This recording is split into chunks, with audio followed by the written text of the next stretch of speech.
Hello, everybody. This is the episode you've all been waiting for. I'm here with my brother, Dean Klinkenberg, my big brother, Dean. We have talked for, like 4 or 5 years about doing some podcasting together. And Dean actually beat me to the punch with his own podcast that he started last year. It's called the Mississippi Valley Traveler. It actually has, yeah. That is it. Yeah. The Mississippi Valley Traveler podcast. All right. And which I highly recommend you subscribe to. Incredible information about the Mississippi River and a whole lot of stuff that I think we'll talk about today. But Dean and I have many overlapping interests. It's almost like we're related or something. You would think. And so we have had an interest in doing some stuff together. And I thought this was a good time. He's in town. We're not caffeinated enough yet this morning, but we'll do our best to get through it. Maybe the next time we record a podcast, we ought to have a beer or two in front of us, because that would be a really interesting conversation then. So. I think that would be better. Yeah. So, yeah, we are among maybe the only two Klinkenberg men who actually talk a lot. So. Other than our father, I think we got it from him, but certainly not from the Klinkenbergs in general. No. We were a modest, quiet bunch. So. No kidding. Dean also does all the family history, so he has that interest, which maybe we'll talk a little bit about that. But I really want to talk about the overlapping interests that we've had over the years. And Dean has had a real focus, even though his professional background is psychology.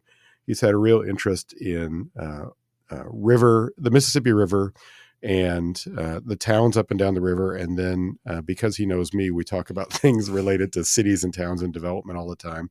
And he actually has a piece that he's going to be writing for Strong Towns coming up soon about the river itself. Maybe we should start there, and we could talk a little bit about how, I don't know, how did we come to be interested in so many of the same things? I have no idea. That's a good question. Well, first of all, thank you for having me on your podcast. It's a pleasure to be here, and I am a regular listener and subscriber to your podcast as well. And likewise, just another example of our overlapping interests. That I think part of it is that we're probably both really interested in cities, right? Like I've lived in St. Louis in the city for over 30 years. You're a big fan of cities. We've both traveled, and I think probably some of our favorite travel experiences, whether in the U.S. or outside the country, have been with great cities. Yeah. And probably at some point we both had the thought, how come our cities back home aren't more like this? Yeah. So, we've shared that mutual interest probably for those reasons. And our family, when we grew up, we traveled a lot. We had family vacations every year. So I think we've always sort of had this curiosity about the larger world. And certainly with Dad, we used to have a lot of discussions and debates about why things were the way they were. And so that's all part of our DNA at this point. Yeah, I look back with a lot of fondness with all those crazy long car trips that we would do, or pack everybody in the car for 2 weeks and drive clear across the country. It's amazing how we could fit 5 of us into, basically a sedan, and drive from the Midwest out to Oregon and back for a couple of weeks and not kill each other. I know. I remember as a kid, I was mostly amazed at Dad's ability to eat Kentucky Fried Chicken while driving. That's a feat even I don't attempt. No. Although I will own up to occasionally I have tried to eat pizza while driving when I've been in a hurry. Yeah. But so I think that's part of our DNA. It's for me, like the Strong Towns connection, I think is really fascinating for me too, because of you. In 2011, I spent a summer in northern Minnesota to get to know that part of the Mississippi better. I was kind of wrapping up my work, learning about the communities of the upper half of the river. And I really didn't know much about the places north of the Twin Cities. Mm-hmm. So I was in a position where I was able to spend much of that summer up in that area. And I based in Grand Rapids, Minnesota, and in Bemidji and St. Cloud. But during that trip, you had mentioned that there was this guy in Brainerd who was doing some interesting work, and his name was Chuck Marone.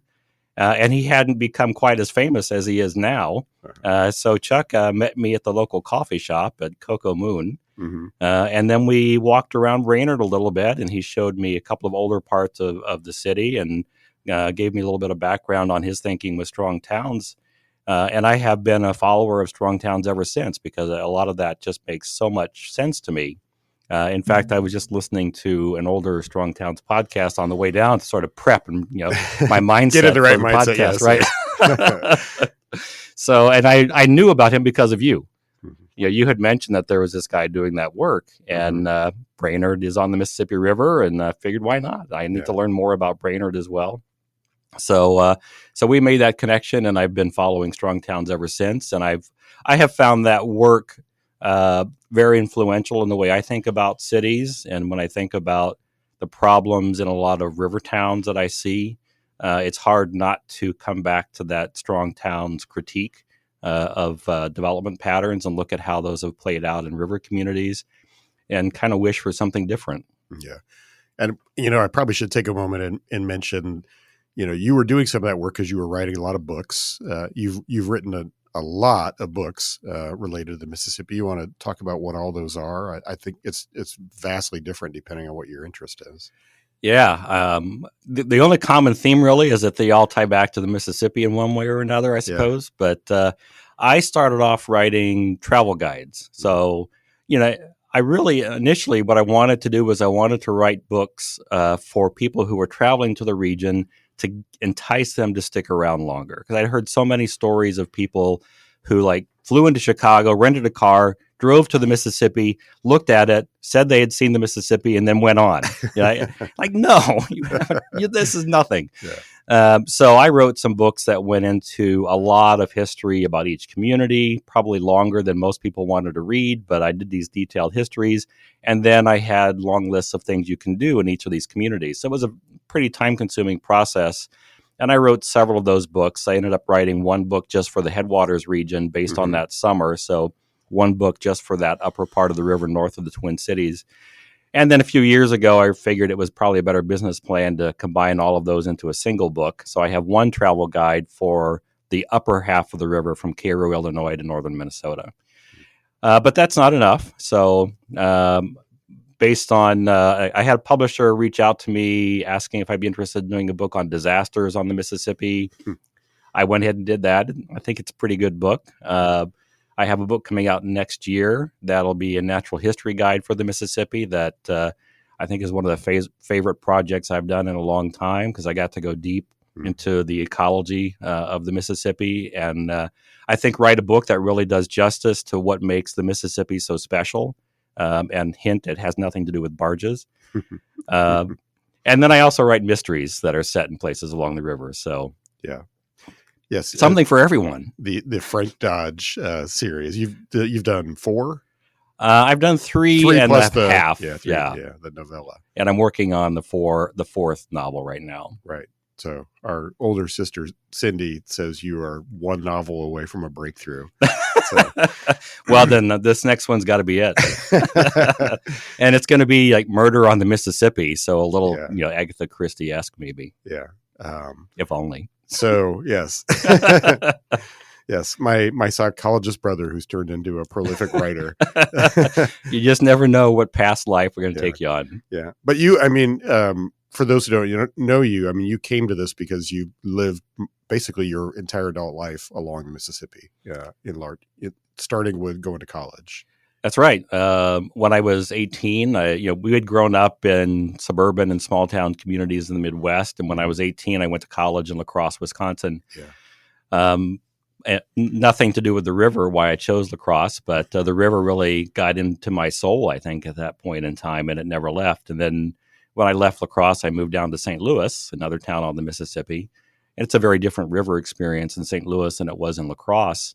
But I've always, that time in La Crosse, I think, left a really deep impression on me. And there were a lot of years when we would take road trips that would be just along the Great River Road to get to know, to visit places along the river better. So I got hooked early, and I tell you, it's one of those things, the more I dig into it, the more fascinating it gets. And what am I, 10, 15 years into this now, and it's just as interesting to me now as it was when I started. I remember, one of the things I remember from when we were kids was just the drive into La Crosse. When you're on Interstate 90 and when we leave Albert Lee and we drive east into La Crosse, and then it's all, like farmland and pretty flat. And then you hit this point where you penetrate the bluffs as you head down into the valley where the river is. And it's just, I remember even as a kid, I was like, wow, this is stunning. It's a shock, isn't it? After hundreds of miles of cornfields, you have this little ribbon of blue and green that opens up far below you, several hundred feet below as you descend down into the valley. And it's hard to forget that if you've never done that before. And it made that same impression on me the first time I did that. It's like, wow, this is the Midwest. Yeah. And that upper part of the river, just in general, all through along the Minnesota-Wisconsin border, and especially in a lot of northern Iowa, is really just beautiful. It's I think if people haven't been, it's amazing. And I know there's some great towns along there, but there's also all the parks and the natural scenery that you've written about a lot. Yeah, and a section of that from roughly the Quad Cities up to Wabasha, Minnesota, is part of the Upper Mississippi National Fish and Wildlife Refuge. So that was established in the 1920s. In fact, next year, I think next year is the 100th anniversary of that refuge. Huh. And so a lot of that land is as beautiful as it is because it was set aside as refuge property. There were some exceptions to the protections, as there always were with national refuges and forests and such. But that part of the river doesn't have the levees that the lower half has in general. It's a little less developed for the most part, a little bit wilder than some other parts of the river. But what I like about that upper half of the river so much is I like the dramatic scenery with the bluffs. Yeah. You have this very defined river valley with bluffs that are up to 500 feet tall, limestone faced sheer cliffs that line the river for like 3 to 5 mile wide valley, and then you mix in the islands and the braided channel of the river. And I think in terms of the natural scenery, it's just absolutely gorgeous. Yeah. Again, it's like I think about places like that and other places that we've talked about before in the middle of the country, and it's like people really have no idea that this stuff exists, and maybe that's fine. Maybe if they did, they'd come here in numbers that were too big. I don't know, but maybe we'd have a bigger housing crisis if they all wanted to come and live here. Maybe, but I do think it is a delicate balance to walk with that, isn't it? Because on the one hand, I would like more people to understand what makes that so special, what makes really big rivers in general special. But I don't want it to become so popular that we have Yosemite level problems with with it being overrun. The Upper Mississippi Refuge, I think they claim something like 3 million visitors a year, which is a lot. But I think that's a lot of local people who go repeatedly to fish. Yeah. So there are times it can feel crowded on parts of the upper river, especially on weekends when all the motorboaters are out. But it's really not that hard to find a quiet little space somewhere, even on those busy weekends. Yeah. And what are some of your favorite spots just from like a scenic standpoint, state parks or anything along the way? I've got a few, and it depends kind of on the experience you're looking for. One of my favorite spots is the Trempealeau National Wildlife Refuge, which is 50 minutes or so north of La Crosse. And it's, I think I like it mostly because it's kind of quiet. There's not a lot of the river. There are railroad tracks that run very close to the river. There are a lot of campgrounds that basically have railroad tracks that run right through them that are next to the river. And it's hard to get away from some of the train and highway noises in many places. But in the Trempealeau Refuge, there aren't tracks right next to it. And it's an area mostly of wetlands and then some bottomland forest, a little bit of prairie. You have a mix of ecosystems, so you can see different kinds of plant life. And mostly, though, it's just like this incredibly peaceful, quiet place. And it's hardly ever busy. I've been there on summer weekends when there have only been a couple of other cars there. I think there may be a few times it gets a little busier. Fall during migration season, I think it gets a little busier when a lot of people will show up to watch all the birds and the waterfowl that are flying through. So I love that area for that experience. And then Effigy Mounds National Monument is another one of my favorite spots, and for a variety of reasons. One is because it's had such importance to human beings for a long time. It's a site of hundreds of of mounds that were built by indigenous people. Mostly, I'm going to get my time frame wrong on this, like 1,000+ years ago. Most of them are relatively recent, but they're on top of the bluff for the most part. So you have to walk up this trail to the top of the bluff, and then there's a series of mounds. Some of them are just small pyramids. Some of them are in the shapes of animals like birds and bears. And then there are 3 or 4 overlooks that have incredible views looking down on the river valley from there. So you kind of have this mix of deep history in this area, a feeling of the spiritual importance of that region to people who lived there before we arrived. And then you have these beautiful forests on top of the bluff and bluff top prairies and these dramatic views looking out over the river. And then at the opposite end, you've also done canoeing and camping where the Mississippi flows into the Gulf down in Louisiana, which I'm incredibly jealous of. those always look like just amazing experiences, but it's like almost a completely opposite ecosystem in many ways and experience. It is. There are big differences between the upper half of the river and the lower half. Like, in some ways, I'm going to greatly overgeneralize and maybe irritate a couple people here with this, but I find the upper river the most scenic because of the bluffs, essentially, because you have this very defined valley and these bluffs that frame it. But the lower half of the river is wilder. There aren't nearly as many communities. When you get south of Cairo, Illinois, especially, there just aren't very many towns right on the river for a variety of reasons, but mainly because the river kept shifting course through that alluvial soil and cutting new paths and abandoning communities that thought they had a river port, and then overnight they didn't. So that part of the river is all leveed, but in some places the levees are relatively far apart, more so than others. And in between the levees, in an area that's often called the Batcher, you get a part of the river that's still, let's say, undisturbed. You get barge traffic going through, but the area is pretty wild. So you can put in a canoe in Memphis, for example, and you can paddle for a couple 100 miles and you may never see another person. Wow. And you can be out on islands. You can be in thick woods. There are islands that have, small bear populations, lots of other wildlife, a lot of birds especially. So you can really have the kind of wilderness experience that people often spend thousands of dollars to travel far away. People travel up to Alaska or they go to the Amazon for these great experiences. You can do a lot of that on the Mississippi, and depending upon how much, how primitive you want to get with your camping, how many comforts you're willing to give up, you can have a really interesting wilderness experience on the lower part of the river. Yeah. And I mean, how incredible was that for you to just canoe and to camp, at the bayou at the very end of the river? And is that's something that like anybody can do pretty much, or is it hard to do? It's not for a beginner. Yeah. And I'll qualify this by saying I was with a group. We had, I think there were 9 of us maybe in 2 big canoes. So we were paddling in 29-foot Voyager style canoes. So we had all of our gear and 4 or 5 people in each canoe. And I joined this expedition at New Orleans. So, it was a little surreal to be in the French Quarter at a meeting one day. And then the next morning I'm in shorts and I'm stepping into a canoe at Algiers Point, and we're pushing off and paddling through the port of New Orleans in these canoes. And then that night I'm in a tent. Like, this is the kind of experience you can have along the Mississippi. You can have the comfort and the joys of wandering around the French Quarter, and a day later you could be camping on a sandbar somewhere 20 miles south of there. Right. So it's possible to do that. It helps to be in a bigger boat.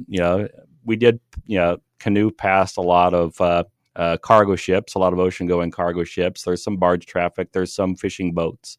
So it's a busy stretch of river. And if you're not accustomed to dealing with the wakes of those different boats and canoes, then you should probably practice that before you paddle that part of the river.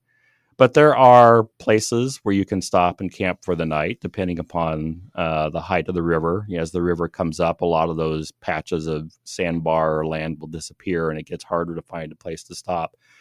But it's all pretty accessible. And then once you get to just south of Venice is where the road ends, where the tarmac ends in Venice, Louisiana. And just south of there, there's an area called Head of Passes where the river splits out into that Bird's Foot delta that we've seen so many pictures of. So from there, there's a lot of National Wildlife Refuge property and some state refuges. Problem is, a lot of that's coastal marsh, and there's not really land. But there are a few places where you can camp down there too.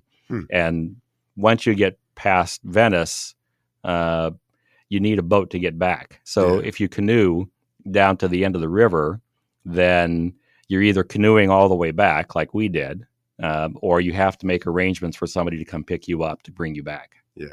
Yeah. So what's that like? Is the current challenging trying to canoe back? For the bigger boats with all of us, it wasn't that bad. One of the tricks is, like, if you stay a little closer to shore, you tend to stay out of the stronger current, and that's what we did for most of the way. But if it's a little windy, if the river is a little higher, there are all these other factors that can make that a much more difficult trip going back. But it took us, I forget exactly how many miles that last day was. We'd camped the night on a barrier island looking out over the Gulf of Mexico, which was amazing. And it was sunset when we were pulling into Venice Marina. So it was a long day. So without giving too much of it away, I wonder if you could give like a preview of what you're going to write about for Strong Towns, because I know it has a lot to do with this topic, just about the river and river ecology, and maybe thinking more holistically about the river itself. I don't want you to give away the entire. I want people to read the article when it comes out, or articles, but I'm curious how you would describe it. Yeah, I think fundamentally, what this is a critique of our approach to making the river navigable for barges. That I will expand a little bit beyond that, but I think there's just a lot of misunderstandings about how important that is to our economy, what we've done what we've had to do to the river to make it navigable for barges.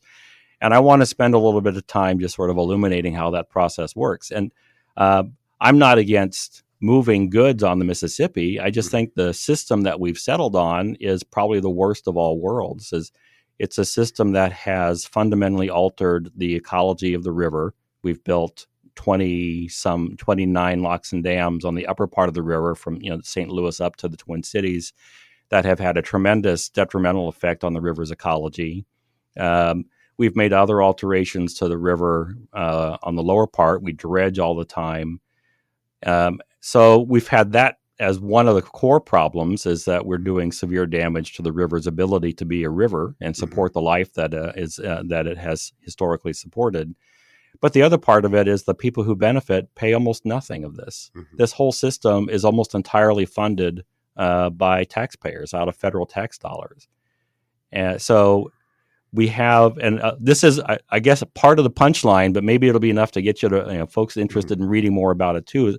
As I see it, what we've done is we've created a publicly subsidized transportation network that competes with private railroads for the same business. And it's only serving a very small niche of the economy as it is, because the Mississippi, river shipping in general is slow, and there are often disruptions in shipping on rivers. So it's not, when I order a product from Amazon, if I ordered a tube of toothpaste or something off of Amazon, I'd be willing to bet that at no point in that production process and getting to my house did that was a waterway involved in any of that. So river shipping is only good for certain kinds of things. And so it's a very small niche of the economy, and it's also deeply embedded with the commodity crop agriculture that we've settled on in the Midwest, which is deeply problematic as well. I'm not going to get into a critique of that. That would be... Well, we can talk about it. We can talk about it, yes. So maybe we can do that and get away from the article itself. But it's hard to separate that, because I feel like in some ways those waterways providing artificially cheap transportation makes it easier for that commodity crop agriculture to survive on the scale that it does. And part of that's just because it's so deeply subsidized, that transportation. It's because it's so cheap to move, but it's artificially cheap. Right. And there's also an impact, obviously, on that approach on the towns along the river too. So how would we talk about that? I mean, obviously these towns grew up because they were ports on the river. That was obvious. The successful river towns existed because they had access to the river, and they still do. But it's probably very different now than it would have been, say, 100 years ago. I mean, how would a Galena, Illinois, or some of the other really great towns up and down the river, how would they be different today versus like 100 years ago? Well, Galena today is very different. A lot of the reason that it had such a thriving steamboat business was because they had lead mines nearby. So a lot of those steamboats were there to pick up the lead and distribute it throughout the country and the world. And when the lead mining business dried up, then the steamboat traffic went down. And also the lead mining, because they they deforested the hills in the area, it increased erosion. So Galena is actually on the Galena River, which is 3 or 4 miles upriver from where it meets the Mississippi. But historically, it was deep enough for steamboats to navigate. But because the hills had been deforested, erosion increased and filled in much of the channel of the Galena River, which made it impassable for steamboats eventually. So big boats can't make it up to Galena these days, but its economy is really based around tourism. After lead mining, there was a period when it was a farming community essentially, but then because this town was really overbuilt for the population it had by the 1920s and 30s, they didn't have a lot of money. They couldn't afford to go through the redevelopment processes that other communities did. They didn't tear anything down. So by the 1970s, they had these gorgeous buildings on a curved, main street that began attracting artists and then tourists. And so tourism is the main industry now. So it's really independent of the Mississippi. Yeah. And that's really the case for a lot of river towns. Their economies were initially tied to the river. Even places like in the Quad Cities, their early factories were built right next to the river. They built a lot of farm implements in the Quad Cities. John Deere was just one of the companies based there. And those factories were often next to the river, so they could, get access to goods and move some products up and down the river. But as railroads became more important, that quickly replaced river transportation because it was a lot more efficient than moving things on the river. So those riverfronts kind of became abandoned. I'm still trying to get my head around right now, like how much a local community benefits from the barge industry, the shipping that we do on the Mississippi today. Is from what I see, most local communities get little to no benefit from that because most of this system is designed to get crops to a silo on the river, load it into a barge, and then ship it to international markets. So there may be a couple of jobs at a silo near, in town, but those jobs would be there anyway if you had rail connections to those silos instead of barges. Yeah. So I'm not really sure that benefits those communities all that much. And maybe somebody has data that'll prove me wrong, but some of the communities still feel like they need that access. One of the things I read about in this article is there's a port in Hickman, Kentucky, that I don't know everything that they move through there, but they do move some agricultural products through there, and they have a little bit of industry around there. The port is kind of in a back bay off the river, but they're in a part of the river that silts up regularly. I was at a public meeting in 2019 where the port representative talked about how they need about $900,000 a year for dredging to keep access to their port open. And they can't afford that. They feel like they need this port for their local economy, but they can't afford the maintenance of it. Right. They can't generate enough money locally to pay that $900,000 a year to keep the port open. Yeah. So through some bureaucratic magic, a year or two after that, the Army Corps of Engineers that manages the river, found a way to cover that expense. And now the Memphis district, which includes Hickman, they spend $7+ million a year to dredge, I think, 9 ports to keep them open. So these are local communities that have a port, but couldn't generate the money locally to maintain access to the river themselves, and they needed federal help to do that. Yeah, I mean, it seems very, very much not in the strong towns sort of mindset that that it requires that. So, like, when did when did we start building the levees and dams, or the lock and dam system on the river? Like, when did that happen? They both have kind of a long history, although there have been significant milestones where things change. The first levees were built at New Orleans not long after the first French settlers arrived there. So that goes back to the early 1700s. And those are the ones that still work. Well, they had some problems. Those first couple of levees weren't very tall, so the river tended to overtop those, but they did built on high ground. The river has a natural levee. It's a little counterintuitive maybe, but right next to the river, it tends to be where the highest ground is, because as the river comes up, it drops a little sediment, and then as it goes over that, it spills over and flows further away from there. So over time, that area next to the river tends to build up, and that's where the French Quarter is. Right, and so I remember, like, when we had Hurricanes Katrina and Rita, like, that was the part of the city that was fine. Right. That was never flooded or anything else. So, and some of the worst parts of the worst flooding in the city were areas that were marshes up until like the 1930s or so, until fairly recently. Yeah. So the levee system has been around for a long time, and for a long time it was a local responsibility. I think probably the biggest milestone was after the 1927 flood, when the Corps was the federal government was doing some levee work before then, but after the 1927 flood, Congress basically said, Corps, you take over levee management and construction for the lower half of the Mississippi. So all the levees from Cairo, Illinois, down to the Gulf are managed by the federal government and paid for by the federal government. Mm-hmm. Upper River is different. There's a mix of levee districts and local communities and a few federal levees mixed in there. But for the most part, those are private or local levees. Navigation has this kind of a separate history. For a long time, there's a lot of this is also tied up with, for a long time there was a view that this just wasn't the responsibility of the federal government to do programs like this, particularly levees.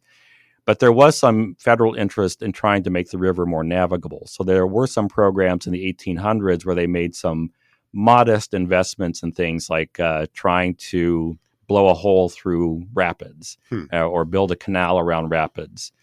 There were some of those kinds of projects that were funded federally. There were navigation-funded projects or projects that were funded to make the river slightly more navigable, where they built a lot of wing dams to try to force the river into a narrower channel where it would go faster and self-scour and dig out a deeper channel. But the biggest changes were really with the Depression. Mm-hmm. So after the Civil War, railroads largely replaced river shipping for a variety of reasons. And there were some underhanded tactics the railroads used to speed things up. But this was going to happen anyway. And so there were people in the Midwest in particular who were not happy with the railroads. Yeah, especially 1900, the 19-teens. There was a feeling, especially among agricultural communities, I understand it, that they felt like they were being that the railroads were essentially a monopoly that were charging exorbitant rates for them to ship, and it was making them go broke. So they had been Midwest interests had been lobbying the federal government for a long time to do something to make the upper river more consistently navigable. And they insisted that would open up the Midwestern economy.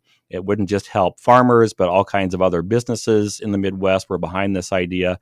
But the federal government wanted nothing to do with this. And then, of course, the moment that changed everything was the Great Depression. And at that point in time, it became essentially another one of the public works projects to get people working again. But the Corps, even within the Corps up until that time, they didn't want to get involved with this. And there were internal Corps documents that from that time that suggested they didn't think this was really a very good investment. But once they got the money and Congress authorized it, of course, it became a great project and with all kinds of return on investment for this. So that's when they began construction of the lock and dam system. Interesting. So I don't know enough about like the boats and the barges themselves to know. So like pre lock and dam system, obviously there were boats that went up and down the river. You mentioned the steamboats, and in others, there must have been active shipping up and down the river. And what was like the rationale? Was it just it would allow for bigger, deeper boats, basically? Yeah, I think it was an economy of scale, essentially, because during the steamboat era, those individual, it was basically all of the boats were privately owned, and you might have an entrepreneur who owned one boat, who would move goods up and down the river on that one boat, and oftentimes it was cotton. Of course, a lot of this was tied to the slave economy at the time. Mm-hmm. But and then the wealthier individuals or companies might have 3 or 4 boats, but it was all they owned their own boats, and they were taking the risks of running them on the river, and there were plenty of risks. Those boats were not very safe, and if they got 5 years out of them, then they made a lot of money off it. Most of them, I think, could get their money back in a season or two because it was that lucrative. But that was, as more people lived in that area, that was probably a system that wasn't very scalable. So there was only so much you could move on those individual steamboats. And then the railroads essentially took that capacity and then had the capacity to move a lot more than any of those steamboats did. So, and they built tracks along the river in a lot of places. So they directly competed with steamboat business by doing so. So the barges, I think it was just like this was give us another economy of scale, another large scale transportation that you can carry a lot of cargo in a barge, but they require a deeper draft. So the channel, the way it works right now is Congress authorized a 9-foot channel, and it's usually deeper than that, but it's a minimum depth of 9 feet, and that's what the locks and dams maintain. Okay, or the dams maintain. So, and that's deep enough for a barge then. Okay. But the upper part of the river at certain times of year wouldn't be that deep. If it was an especially dry year, there were dry years like in the 30s, I think, where people could walk from one side of the river to the other because the water was so low during those times. And you can't move a barge in those conditions. So the dams provide a reliable amount of water for most of the year. Now, of course, the upper half of the river freezes still. Yeah, right. So there's still about 4 months of the year you can't move anything up there because of ice. Yeah, it's cold up there. Yeah, it's cold in Minnesota. What can you say? Right, it gets cold up there, right? But for some reason, somehow the trains still run during those times. So. Yeah. So, are there? It kind of just makes me wonder. Obviously, that approach to managing rivers was not just unique to us. There are countries all over the world that did that, have done that. Are there places where, is there anywhere in the world where somebody has like reconsidered the lock and dam approach and maybe removed some and tried to take more naturalistic approach to river management? Well, I think there's a little bit of a movement now to understanding the damage that we've done to rivers with this kind of construction. So it's a little complicated because there are a lot of dams that were also built for power generation. Yeah. And there were dams that were built to create reservoirs. So drier parts of the country had access to water. So like in the Dakotas and out west, there are lots of those giant dams. There's several big dams along the Missouri River that are mostly, I think, to pool that water so you have it available for agriculture and for communities, which you wouldn't necessarily have as reliably without the dams. But and there are some places where the dams are coming out on smaller rivers. Dams have a lifespan. They're concrete or they're natural materials still in some cases, just some logs piled up and covered with dirt. These have a lifespan and they break down. And at some point, you either have to rebuild it, or in some cases, they've decided it was more economical just to take them down and let those rivers run naturally. I think the Klamath River in Oregon maybe is one place where a couple of dams have come out. And they've seen a return of salmon populations in those rivers. Along the Mississippi, there is a growing awareness that we need to restore more wetlands. I mean, it's a very human-centric need again, because we understand better now that those wetlands provide storage for water. So while they may not provide enough capacity for a giant flood like the 93 flood, they do store water during periods of high water, which reduces the height of the river further downriver of there. And because they also store water, they also can take the edge off some of the droughts. Like if the drought doesn't go on for too long, some of that water from the wetlands will seep back into the river channel and keep it from dropping too fast. So they're natural buffers.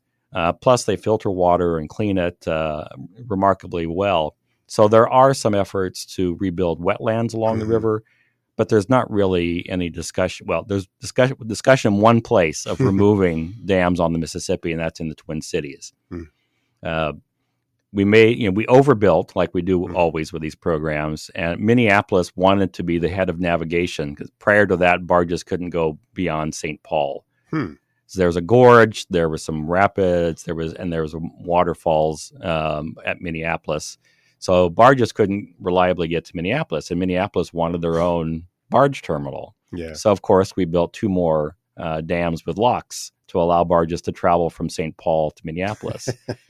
Those were the upper St. Anthony Falls lock was shut down in, I want to say 2015. It's been a few years ago now. And publicly, at least, the rationale was that they were worried about invasive carp getting through the lock and into the pristine waters of northern Minnesota. Okay. But really, I think the actual reason was that dam just was only serving one company. Yeah. There was one scrap metal company that had some barges. That was about the only use they were getting out of that. And it was just hard to justify that economically. Yeah. So they're having a discussion right now in the Twin Cities about the future of those dams between roughly St. Paul and Minneapolis. And there is a possibility they may decide to remove those and let the river run more naturally. They're not going to remove the upper St. Anthony lock. Yeah. I mean, I think that one is there now to prevent invasive carp. That's its purpose now. But there are a couple of others that might come out. Interesting. And it's a beautiful stretch of the river, too, through the Twin Cities. Absolutely. The only gorge on the Mississippi cuts through Minneapolis. And there's a lot of public land. I think it's almost all public land along there. They had the foresight to protect the spaces adjacent to the river from private development for the most part. So there's a lot of public access. It's very different from my hometown, where it's hard to get to the river. Yeah, it's hard here too. In Kansas City, we have 2 rivers. We have the Missouri River and the Kansas River, or the Kaw River, and there's finally a lot of interest in reconnecting to the riverfront, but historically it's almost all been industrial. So it's been very hard to actually get to the river, which is a shame because it's actually quite beautiful. It is. And, that's, you hinted before about holistic river management, and I'll just kind of give a plug to that real quick. So the problem I think that we've fallen into, as I see, like fundamentally, the problem is probably that most people don't care what happens with the rivers. Yeah. But the people who do care a lot. And for the most part, the people who care a lot are the people who are benefiting financially from the current state of affairs. And they have a lot of influence. They have a good PR machine that regularly puts out press releases to make people think shipping on rivers is a lot more important than it really is. So we have a small group of people that are making decisions about how to manage the big rivers.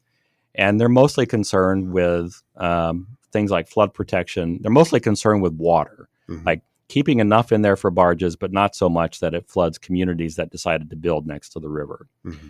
And there are not really other voices that have much influence that are in that process. The lower Mississippi is managed by the Mississippi River Commission, which is almost all engineers. There's one person from another federal agency that has a seat who's not an engineer, a water specialist or hydrologist or something, I forget. But for the most part, engineers manage the Mississippi.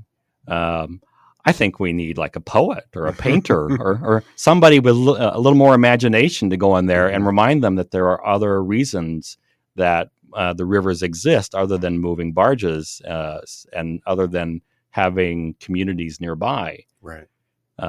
Last year I had a project funded by the Mississippi River Network where I got to interview a bunch of people about how they spend time along the river and what the river means to them.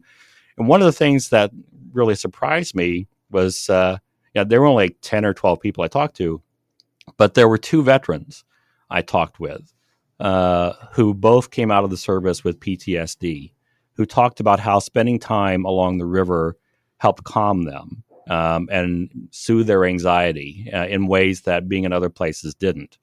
I think we underestimate the mental health benefits of being out in nature, being in the natural world, being along rivers. Standing next to that concrete ditch called the Los Angeles River, doesn't have anywhere near the same benefit as watching the sunrise from a sandbar in the Mississippi River. Yeah, and it's like we've talked about before. It kind of relates to. There's a lot of 20th century engineering and technical expertise, not just in engineering, but a lot of fields, a lot of things that kind of like to go under the cover of science that were actually very narrow expertise areas. And I guess it's not to say that there's no expertise there, but it's often just like everything was filtered through this one very narrow prism of solving a problem without really considering all the other impacts. So we talk about that a lot, obviously, in town planning, and the impact of thinking about transportation as just moving cars. And we didn't really think very much about the impacts that would have on cities and the people that live in cities and just their day-to-day lives and dealing with all that. But I think when you talk about this with rivers, it makes me think about the classic case study like the Everglades, which was highly engineered and had created all sorts of problems, was killing off all the species in the Everglades.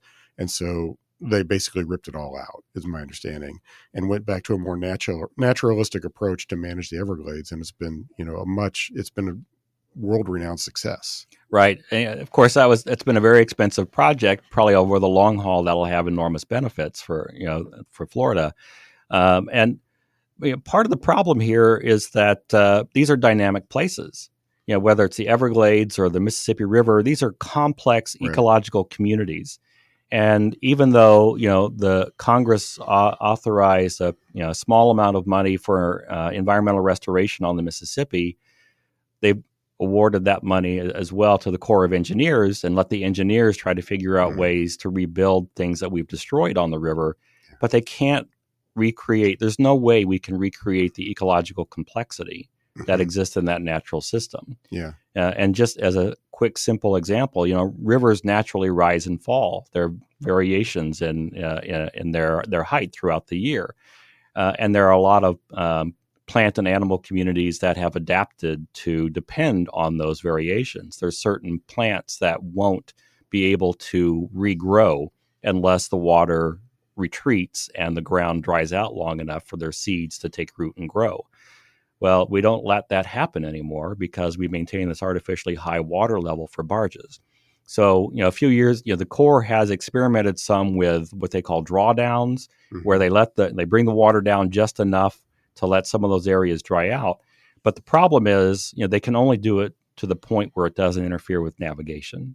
So they can't do it every year. Right. And it's still it's a small way of trying to create a process the river does naturally. So it seems to me, fundamentally what the river needs is less management, not more. We need to just let it be able to do more of what it does well and get our hands out of it. It's funny. So it'll be interesting to see how this goes with writing about it for Strong Towns, because Chuck, who is obviously an engineer, he's gotten in a lot of trouble with his fellow engineers by saying things, like engineers shouldn't be designing streets.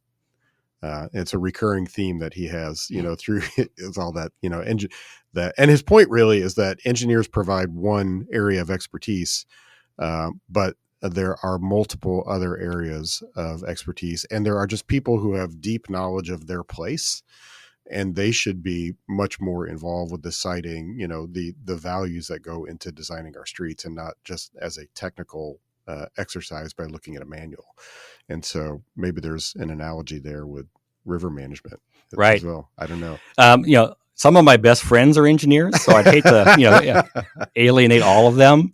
But I can't help but think the river would be a lot better off if there were no engineers involved in making decisions about how to manage the Mississippi, and it was a broader coalition of people who represented a greater variety of ways that we engage with the river and what the river means to us, and then we can consult with those engineers when we need their expertise to carry out those priorities. putting engineers in charge has created a situation where almost all of the focus comes down to managing the amount of water in the Mississippi and nothing else. Yeah. And that has been extraordinarily damaging. Yeah. Yeah. I don't want to go too off on this tangent because then I would be on a tangent for like 2 hours talking about engineering, but it's interesting. I do want to ask, like, what we talked about Galena earlier, but what are some of your favorite river towns? Obviously, La Crosse is one. La Crosse is an amazing little town, and not just because of the giant six pack, but it has a real has a really cool little downtown. Yeah, I have such a sentimental attachment to La Crosse because I lived there for 6 years in college, during a critical time of my development into adulthood. Yeah. So it's hard for me to be objective about that. I love La Crosse on so many levels, and I think they've done really interesting things in the last decade to promote, redirect development back into the downtown core and not spread out quite as much. But it's also just an area where there's so much to do outdoors. And, being the North, people are accustomed to the cold, so they are outdoors all year round, snowshoeing and skiing and snowmobiling. So it's not just a summertime activity. So I love La Crosse for a variety of reasons. It's a friendly small town. You can find anything you want there. Craft breweries, there's a distillery, there's good food, whatever. There are smaller places I really enjoy too. Like La Crosse is maybe 100,000 people for the general area. You've been here. I love Bemidji, Minnesota. It's a great town. I find it's a fascinating place from the far north. It's near the beginning of the Mississippi, but it's also on a big lake. It's got its own core downtown that has enough going on to keep your interest, and then plus you've got access to the North Woods and a lot of other things to do. And it's a small university town, so there's some cultural activities going on there too if you're looking for art or performances. So I love Bemidji. I wish I could say the same for Brainerd. Sorry, Chuck, but and he probably would not argue with me. Brainerd has become more of a place that serves the larger resort community, and I think has lost its sense of Brainerdness. Hopefully, they'll rediscover some of that. I like McGregor, Iowa quite a bit. There's two little communities, McGregor and Marquette, that are old river towns. The past few years have been a little rough for them with COVID. They're kind of a tourist-based economy. They struggled some with COVID. They took a hit from a tornado a few years ago that did some damage. And they have a giant sand mine nearby that for a while was running a lot of trucks down Main Street and was scaring off some of the tourist business. But it's a beautiful little town, great architecture, right on the river, and another place where you can access all kinds of great parks. Pikes Peak State Park is just adjacent to it. Where else? On the lower part of the river, I'll exclude New Orleans because that's the obvious choice, but you can never go wrong in New Orleans. Right. I've been really enjoying getting to know Natchez, Mississippi. It's a beautiful little town. It's got a deep and often troubled history. It was really the center of the slave economy in the South. I don't really spend a lot of time going around touring the plantations or reliving the nostalgia for a time in our history that was deeply problematic. But as a community, it's on top of a bluff. It's got beautiful architecture. They do draw a fair number of visitors. It's got a fun dark side to it also. There was an area called Natchez Under the Hill that, at least before the Civil War, was where the brothels and gambling houses were. So it was right next to the river. So if you were coming up on a steamboat, you only had to walk a few steps. Very convenient. Exactly. And of course, the wealthy people lived on top of the bluff and looked down on literally all that activity. So but probably snuck down there themselves. Oh, you know it. Of course they did. They had their their footmen or whatever, get them down there in the dark of night. So I think that's a really interesting community as well. That's probably enough. St. Francisville, Louisiana is a beautiful little town. I'm really just kind of getting to know. I think I'm looking forward to spending more time down there. Beautiful live oaks and Spanish moss hanging from them and old buildings and an interesting place in its own right. A good artist, good set of artists who live in that area. Yeah. What about like within an easy drive of St. Louis in Missouri? You can't go wrong with St. Genevieve. It's one of the oldest communities along the Mississippi, depending upon which record you choose to believe. It goes back to the mid 1700s at least. Mm-hmm. And it's got a lot of remnants of that French colonial architecture that's now protected as part of a national park. St. Genevieve National Historic Park, I think, is the official name. Mm-hmm. And it's a great place to walk around. I love visiting the old houses there. It's not as a lot to do there, but it is a popular place to spend a night. And there's some B&Bs, and then there's some other state parks that aren't too far away.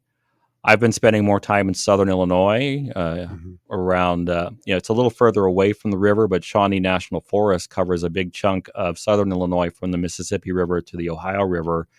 And on some parts of that are along an old channel of the Ohio River that's now the Cache. And it's really beautiful. There's still these little patches of cypress and tupelo swamp in southern Illinois. Like within a couple of hours of St. Louis, you can be paddling around a swamp. It's as far north as they range, and you can do it without worrying about alligators because it's too far north for the gators. Right. So there's some beautiful areas down there, and it's mostly small towns. Some of them have been developing their own attractions. So there's some wineries down there, lots of cabins to rent, and several state parks and a couple of national wildlife refuges. So there's a lot to explore down there, and I'm really just kind of scratched the surface for myself so far. What would you say are there similarities with river towns just among them that maybe distinguish them from some of the towns that are not on one of the great rivers? Yeah, I hope this isn't just an invention in my head, but I think there's like river towns. A lot of river towns have a history of like so many people coming and going that I think there's a little bit of a laissez-faire attitude you find in river towns that you don't find so much in places that develop differently, that are further, let's say in the heart of the plains. That's one thing. But all these river towns also had their, dramatic boom and bust cycles. And a lot of them boomed in the late 1800s on the upper part of the river. So you have these communities with these gorgeous buildings that went up in the late 19th century, mostly brick and stone buildings, obviously meant to last, with great ornamentation, that are still there for the most part. But the towns are struggling. Many of them lost population as the railroads took business away from the river. Many of them, the river was really their lifeblood. Excuse me. So as the river traffic became less, then they struggled to figure out what to do, how to rebuild their economies. Some of the bigger towns managed to do that, and like La Crosse, but others never fully recovered from that. A place like Keokuk, Iowa, really lost population as the river trade diminished, and then as highways were built, Keokuk was kind of on the road to nowhere.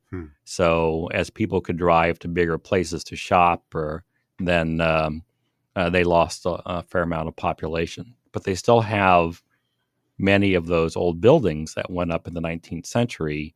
They're just not in great shape today. And you see that in a lot of river towns where you can kind of trace these economic boom and bust periods. Yeah, just waiting to be discovered. So if you're priced out of Brooklyn or, San Francisco or something, there's amazing towns, beautiful places all along the river that you could move to very inexpensively and create a pretty high quality life, I would think, So just, a note for anybody listening that's looking. Give us a call. Like if you're looking for a place to relocate in the Midwest and you're looking for some ideas of inexpensive but beautiful places to go, we've got some options for you. Yeah, there's a lot of these really great towns, and even along the Missouri River too. There's a lot of really cool old river towns. Some of them have become, tourist towns like Herman and Weston. Weston's not on the river anymore. It was another one of those that it used to be on the river, and then the river moved during one of the floods, and now it's like 5 miles from the river. But it's a great little. It's a great little. Sort of weekend vacation spot for a lot of people, but it's really a charming little town. So there's a bunch of those along the Missouri River as well. What do you say to people who say, I know we've had this conversation before, but I want to get you on the record Uh-oh. to people who say, well, when the Missouri and the Mississippi join, the Missouri is actually the bigger river, and from south of there, it should be called the Missouri River, not the Mississippi River. I have an entire presentation I put together to answer this question. I believe it. And the short answer of this is it depends on which criteria you want to use when you are deciding which river gets which name. But we also think like there's probably some grand organizational plan or some organized way that rivers were named, and that's just not the case. We have the river Mississippi basically because the fur traders, French fur traders, learned the name of the river from indigenous people in Wisconsin and Minnesota. They used that name to describe the river when they wrote back to their contemporaries in France, and it ended up on a couple of early maps.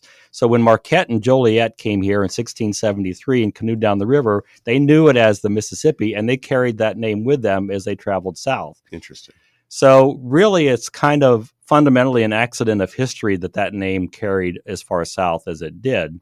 And it's really because they also explored the river from the north to the south. Huh. If they had managed to find the mouth of the river at the Gulf of Mexico and traveled up from there, we might know the river by a completely different name. Yeah. So I think the arguments over that are fun. The Missouri River definitely has a bigger watershed and is a longer river than the Upper Mississippi, but there are arguments for the Upper Mississippi as well, carrying that name further south. Yeah, I think it's just because people like straight lines. It's just a straighter line on a map. That helps. So like, again, a total tangent, but like the French.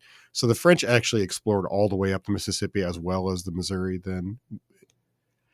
Not a lot west, if I'm remembering my history right. They came to Kansas City. They were some of the original settlers in Kansas City, and then I think they went as far as probably Leavenworth. But on the Mississippi, they went all the way up into Wisconsin and Minnesota. Yeah, so the French really kind of explored the river from north and south. So they came from Quebec, from French Canada, down for the fur trade into the North Woods to develop trading relationships with indigenous people in what's now Minnesota, Wisconsin, and Canada. And rivers were their only real reliable way of getting around and moving goods. So they developed those trade relationships, but they also had that presence in New Orleans, beginning in 1703 or 11 or 12 or whatever. I should remember these numbers, but I'm terrible at trivia when it comes to dates. So they also you're getting old. So I am that too. I have to remind you of that. I think of it as an overcrowded brain that's a problem rather than a memory problem. It's an access issue. So, they explored from the south also. Yeah. And at that point, by the time they had established New Orleans, there were already maps that had Mississippi as the name of the river. And there were a handful of attempts to try to change it to something else. The French tried a couple of other names. None of them stuck, just the Mississippi stuck. Right. And again, by way of history, there's a couple of just amazing Native American sites along the river. So the Cahokia Mound, is that right? Yeah. And then there's the one, you just had a podcast about it. Poverty Point. Poverty Point. I knew it was Point, but yeah, Poverty Point. Just unbelievable, incredible structures, which have been featured in dozens of documentaries, I'm sure. And but right there, essentially adjacent to or very close to the river. Yeah, Poverty Point's a little further away, but it's in the Mississippi basin. Okay. But it's a little further. It's not on the main channel of the river, but it's on a tributary. And the Mississippi was probably very important to them, even down there. Like, I think part of the problem here is that indigenous North Americans built with dirt for the most part. And they built these, let's say, well-engineered, we'll give a nod to those engineers here, structures out of dirt that have held up very well over centuries. So Poverty Point has a collection of mounds that are, I think, over 3,000 years old. And it was a community of some kind. There's still, we don't really fully understand what happened at this site, but there's a series of semi-elliptical rings that looks like people may have lived there, if not temporarily, at some point of the year they were living there. But it's perfectly laid out. There are mounds that are around that site, and some of them are aligned with lunar or celestial events. And that was for a community, a group of people that were considered hunter-gatherers that until fairly recently, archaeologists assumed weren't capable of creating structures like this, of organizing the labor required to build structures like this. And near St. Louis, Cahokia Mounds, that historic site is even more impressive. It was a full-fledged city. Yeah, it's enormous. Right. At least 10 to 15,000 people in the main city, and probably as many in outlying communities that were probably supporting the main city. Lots of structures. They built roads. They built mounds. They dug houses. They built these houses that were. They excavated some, so they were set deeper in the ground, and they built wood structures around them. Very complicated community, very complex, and I believe at the time it was a bigger city than London. But because they built mostly from wood and from dirt, it doesn't get the recognition it deserves. If they'd used stone, it would be as famous as Machu Picchu or any of those other sites, because it's just as impressive. And you've got one here not far away from you that I think they're just beginning to understand how big and complex that place was around Arkansas City. There's another community that I think was the Spanish called Etzanoa. Yeah. And I think they're just still doing a lot of initial excavation and exploration on that. That's pretty incredible. Yeah. So because they built with dirt in these mounds, when farmers moved into the Midwest, they plowed over a lot of these. So some of many of the mounds have been lost because they've been, turned over for agriculture. Some of them were purely ceremonial. They didn't contain anything, but some of them did have burials in them. Some of them had objects in them.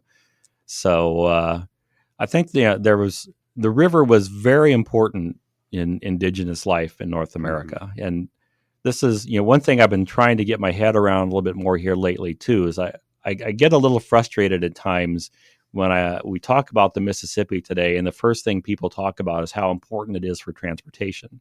And they say something about how it's always been important for transportation. And that's true. For indigenous people, the Mississippi was an important way they traded and moved around and hunted. But the river was far more than just a transportation system. It was life. They lived off all the bounties of the rivers, the fish and the plants. They harvested. When you didn't need to grow crops, when you had all this great food all around you. So they could live next to the river and live very good lives. And I don't think they had to work all that hard to collect food because of what the river provided. But the rivers also had deep spiritual meaning to them, because water in general, rivers and lakes were, in many indigenous theologies, were seen as the portal to another world. And I won't get into my grade school understanding of Native American cosmology, but rivers had deep spiritual meaning. So it's really reductive, I think, when we talk about the Mississippi's importance as a transportation, for transportation only. It's always been much more than that. Yeah. I think that's probably a good place for us to stop this time. Well, I'm sure we'll do it again. So you're going to have to come on my podcast now and let me ask the questions. I'd love to. And we didn't even get much into agriculture and food and all that, which we'd love to do at some point. Just even though it's not like we're farmers and have deep expertise in that, but we have opinions. So absolutely, I certainly have opinions. Yeah. All right. So Dean, my podcast is the Messy City Podcast, and I like to end by asking my guests of a particular place. Could be a city, it could be a neighborhood that kind of meets that idea of a more sort of bottom up, organic, messy kind of place that you think of or that you enjoy in particular. So what comes to mind for you? Because I'm a regular listener of this podcast, I had a feeling this question was coming. So I had a chance to think about this. So maybe I'm at an unfair disadvantage. But the answer I've settled on is a part of St. Louis. I really love the Soulard neighborhood, which is the oldest existing neighborhood in St. Louis, just south of downtown.